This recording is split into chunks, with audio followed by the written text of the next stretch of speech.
एक शादी समारोह में सभी लोग बेइंतहा खुश थे। दूल्हा दुल्हन स्टेज पे बैठे, बच्चे अपना नए नए कपड़े पहन के उधम मचा रहे, खेल रहे, कूद के। मेहमान खाना वाना खा रहे। मेहमानों का स्वागत करने के लिए उस लड़की के माता पिता, भाई और रिश्तेदार ये सब कुछ अपने अपने कामों में लगे हुए। कोई बर्तनों को देख रहा, किसी को खाने की फिक्र, किसी को खिलाने की फिक्र। जो शादियों में होता है वही सब कुछ, हर्षोल्लास, गाने वाने बज रहे, सब कुछ ठीक ठाक। किसी को जरा भी अंदाजा नहीं कि यहाँ पर क्या होने वाला है, किसी को अंदाजा नहीं। सब अपनी धुन में, अपनी मस्ती में चूर थे, किसी को कोई खबर नहीं। तभी अचानक एक गोली चलने की आवाज आती है। गोली की आवाज आई। जैसे ही गोली की आवाज आई सब चौंक गए कि धमाका कहाँ से हुआ। दुल्हन की तरफ देखा, दुल्हन के पेट में वो गोली लगी थी। दुल्हन नीचे गिर गई। चंद सेकंड के बाद दूसरा धमाका हुआ। उसी स्टेज के पास एक लड़का खड़ा था। एक लड़का, यहां पे उसके गोली लगी, वो अभी गिर गया। दुल्हन की भी मौत हो गई, इधर उस लड़के की भी मौत हो गई। वो जो दूल्हा उसके बराबर में बैठा हुआ था दुल्हन के, वो देखता ही रह गया कि ये क्या हुआ, क्यों हुआ, समझ में ही नहीं आया। बेहोश हो गया, वो सदमे में बेहोश हो गया।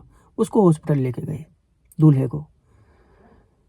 सब अचंभित के ये हुआ क्या, कौन था ये सब कुछ करने वाला, किसने किया था, क्यों किया था और क्या था ये पूरा मामला।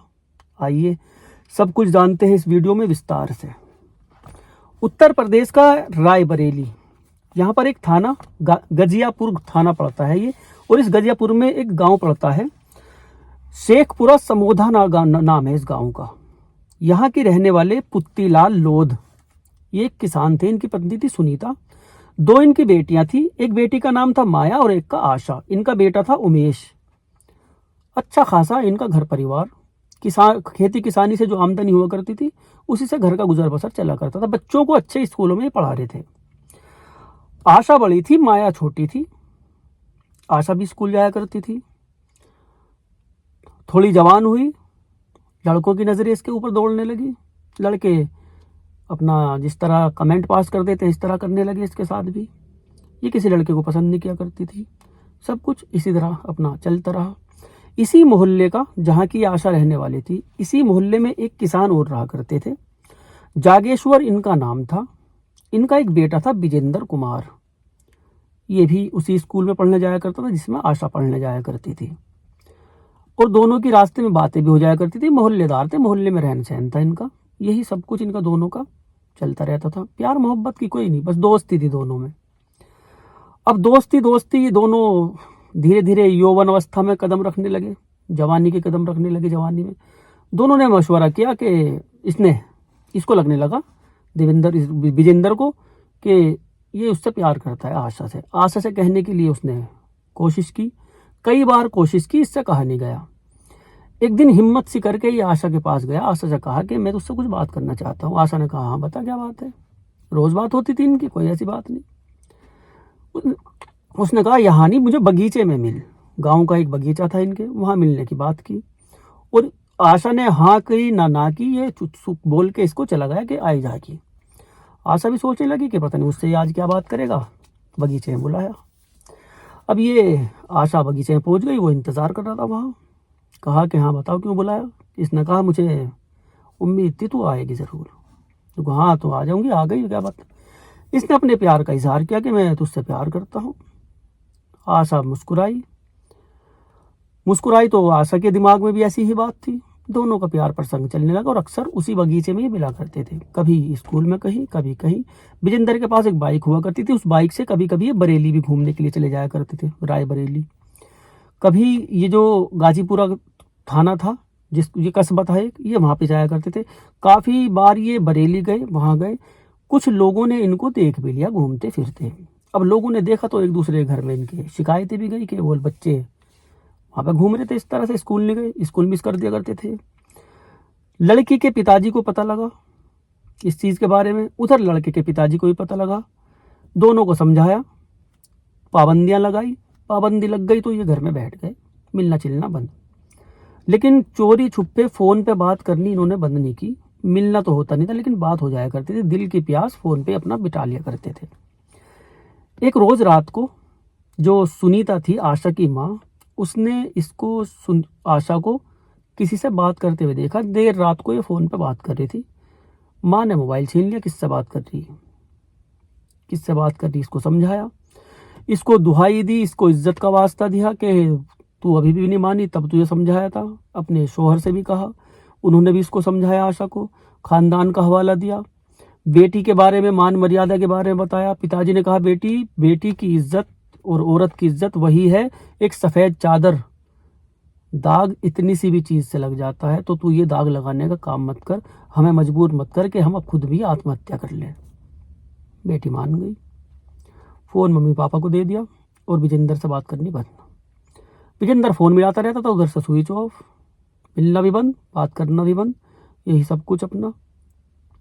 इधर माँ बाप को लगा बेटी जवान हो गई, रिश्ता तलाश करने लगे। वहीं पर एक गांव पड़ता है, उन्नाव का ये गांव है, ये साजन नाम के एक लड़के से इसका रिश्ता कर दिया गया। ये भी किसान थे, पुराने इनके परिचित थे, रिश्तेदार थे। रिश्ता हुआ, दोनों पढ़े लिखे थे। लड़के लड़की को दोनों को उन्होंने मिलाया, दोनों ने बात की, लड़के वालों ने भी लड़के वालों ने भी, लड़कियां लड़की भी आपस में पसंद कर लेंगे तभी ये शादी करेंगे। इस तरह से ठीक नहीं, आज का ज़माना बड़ा ख़राब है, लोगों के घर टूट रहे। तो आशा ने भी और इस राजन ने भी, दोनों ने आपस में बैठ कर बात की, दोनों ने एक दूसरे को पसंद भी किया, नंबर भी शेयर हो गए। आशा ने अपना ठीक ठाक है ना इनके साथ, शादी की डेट वेट रखी गई, सब कुछ इस तरह से चल रहा था। इधर ये विजेंद्र कुमार बड़ा परेशान, मिलने के लिए परेशान। इसको पता लगा कि उसका रिश्ता कर दिया गया। इसने एक दोस्त को वहाँ तक भेजा, कासिद को, उसने खबर पहुँचाई कि एक बार विजेंद्र मिलना चाह रहा। उसने मना कर दिया कि मैं नहीं मिलना चाहती, कह दो उससे, भूल जाएगा मुझे। विजेंद्र के तो आग लगी पड़ी थी। उसने कहा सिर्फ एक बार मिल ले मुझसे और आज के बाद कभी नहीं मिलने का, सिर्फ एक बार। जिद करी, ये मान गई। बगीचे पे ही मिलने का इनका वादा हुआ, उसी बगीचे में ये मिलने गई। मिलने के बाद इसने कहा विजेंद्र ने जो कस्में खाई थी, जो वादे किए थे, वो सब कुछ झूठे थे, तू तो किसी और से शादी कर रही।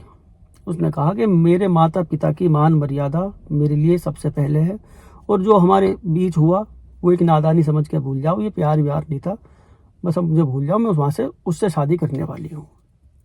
इसने काफ़ी समझाया, नहीं माने, कह के उससे वो चले गई कि आइंदा मुझसे मिलने की भी कोशिश मत करना। ये अपने घर। शादी का दिन आया, हर्ष उल्लास, शादी में सब बिजी। ये खुद भी विजेंद्र वहाँ लोगों को, जो हलवाई थे, उनको भी बोल रहा है खाने में ये बनाओ, ये करो, ये नहीं है, वो नहीं है, बर्तन यहाँ रखो, ये चीज़ें यहाँ रखो। ये खुद भी विजेंद्र वहाँ पे मौजूद, किसी को भी अंदाज़ा नहीं कि ये करने वाला क्या है। मेहमानों की आओ तवज्जो कर रहा, किसी को पानी पिला रहा, कहीं हलवाई के पास जा रहा, कहीं सब्जी के बारे में बता रहा, कुछ कम तो नहीं है, बता देना। ये सब विजेंद्र ने अपने हाथ में ले रखे और जिम्मेदारी से काम निभा रहा। विजेंद्र के चाचा थे, अक्सर शादियों में वो एक दुनाली बंदूक थी इनके पास, लाइसेंसी, उससे फायर किया करते थे शादियों में। अपने रिश्तेदार की शादी में जैसे लोगों को शौक होता है फायर करने का, वे चाचा किया करते थे। चाचा कभी कभी विजेंद्र से भी फायर करवा दिया करते थे। विजेंद्र चाचा भतीजे में अच्छी इनकी दोस्ती सी थी। ये घर पे गया, जाने के बाद अपने चाचा की दुनाली बंदूक उठा के लेके आया। इधर दुल्हन की सहेलियां उससे हंसी मजाक कर रही, इधर दूल्हे के दोस्त भी उसके बराबर में खड़े हुए बात कर रहे। नीचे स्टेज से लोग कुर्सियों पर बैठे, इधर उसकी माँ खड़ी, वो अपनी हम उम्र की औरतों से, जो मेहमान है उनसे बात कर रही। खुशी का माहौल, और धीमे धीमे आवाज में गाना भी बज रहा।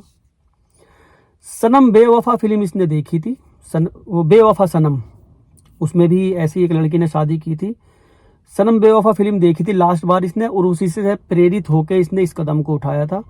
वहां गया, बिल्कुल वही सीन इसने क्रिएट किया जो सनम बेवफा फिल्म में दिखाया था। दुल्हन बनी हुई बैठी, डायरेक्ट वहां गया स्टेज के पास। जैसे ही आशा ने इसको देखा, वो खड़ी हो गई कुर्सी से, अपनी कुर्सी से खड़े होते के साथ ही उसने गोली मारी, पेट में लगी। लगते के साथ ही वो लड़ गई, गिर गई, और हबड़ा दबड़ी वहां पे के फायर। जैसे ही विजेंद्र को पकड़ने के लिए आए लोग, उसने दुनाली की बंदूक नाल यहाँ पे कि अभी काम खत्म नहीं हुआ मेरा, यहाँ को लग के, और यहाँ को वो गोली पार हुई थी उसके, और वहीं तड़प तड़प के ये तो उसी वक्त मर गया था, और आशा कुछ देर में मरी थी ले जाते हुए रास्ते में। ये जुनूनी प्यार था। और बेवफा सनम में भी यही वाला सीन दिखाया था, बिल्कुल वही सीन इसने किया था वहाँ। ऐसे ऐसे सन की आशिक भी होते हैं, ऐसे ऐसे भी होते हैं, और ऐसी ऐसी लड़कियां भी होती हैं माँ बाप की मान मर्यादा की इज्जत रखने के लिए कुछ भी कर देती हैं, अपने प्यार को त्याग देती हैं, अपने प्यार की बलि दे देती हैं। ऐसा ही आशा ने किया, लेकिन उसको भी मोहब्बत थी, उसने कहा मेरी नहीं तो तू किसी की भी नहीं, कर दिया खत्म। ये रायबरेली के गांव की बहुत चर्चित घटना है। जिस वक्त ये घटना हुई थी काफ़ी चर्चाओं में थी, लोगों ने कहा था तो इनकी खुद की इनकी शादी कर देते। बाद में कहते हैं इस बात को सभी कि इससे तो अच्छा इनकी दोनों की शादी कर देते। देख, सुना होगा तुमने भी, कहीं कहीं ऐसे होते हैं। एक हमारे यहाँ भी ऐसे ही मरे गए थे दोनों, जहर खा के, शादी वाले दिन ही मरे थे वो भी। बाद में सबने कहा था कि दोनों एक ही जात बिरादरी के थे तो शादी कर देते। मरने से पहले नहीं सोचते ऐसे, मरने से पहले नहीं सोचते। जब मर जाते हैं तब सलाहियतें, तब मशवरे, ये सब कुछ देने वाले बहुत लोग तैयार हो जाते हैं। खैर, कहानी कैसी लगी ज़रा कमेंट में बताना। और जिसने चैनल को सब्सक्राइब ना किया वो सब्सक्राइब कर ले, बेल आइकन दबा दे ताकि मेरी वीडियो का नोटिफिकेशन सभी को मिलता रहे। ऐसी ऐसी कहानियों से प्रेरित हुआ करें। किसी की बहन बेटी की क्या, किसी भी व्यक्ति की जान लेने की कोशिश कभी मत करना। इंसान कत्ल करने के बाद ज़िंदगी भर चैन से नहीं सो सकता, ये याद रखना। इस बात को पल्लू से बांध लेना। किसी को दुख तकलीफ पहुंचाने के बाद अगर ज़मीर तुम्हारा जिंदा है तो तुम चैन से नहीं रह सकते। और ये प्यार नहीं होता कि प्रेमिका कोई मार दिया फिर खुद ने गोली मार ली। ये प्यार हुआ क्या? प्यार तो कुर्बानी का नाम है। कुर्बानी देते हैं लोग, देते आए हैं और देते रहेंगे, वही प्यार अमर होते हैं। और किसी ने कहा भी है कि अगर अपनी मोहब्बत को तुम्हें खोना है, रुसवा करना है तो उससे शादी कर लो, और अपने प्यार को अमर करना है तो करने दो उसे किसी से भी शादी, तुम्हारा प्यार अमर है फिर। क्योंकि शादी करने के बाद कई जोड़े ऐसे हैं जो आपस में तकरार करते हैं, तलाक़ों तक नौबत आ जाती है। कई जोड़े हैं मार पिटाई करते हैं, कानून का सहारा लेते हैं, तलाक़ें लेते हैं, एक दूसरे को मार भी देते हैं। जो प्रेमी जोड़े जो लव मैरिज करते हैं। खैर, मिलते हैं अपनी कहानी में। कहानी कैसी लगी कमेंट में ज़रूर बताना। ठीक है भाई, खुश रहो।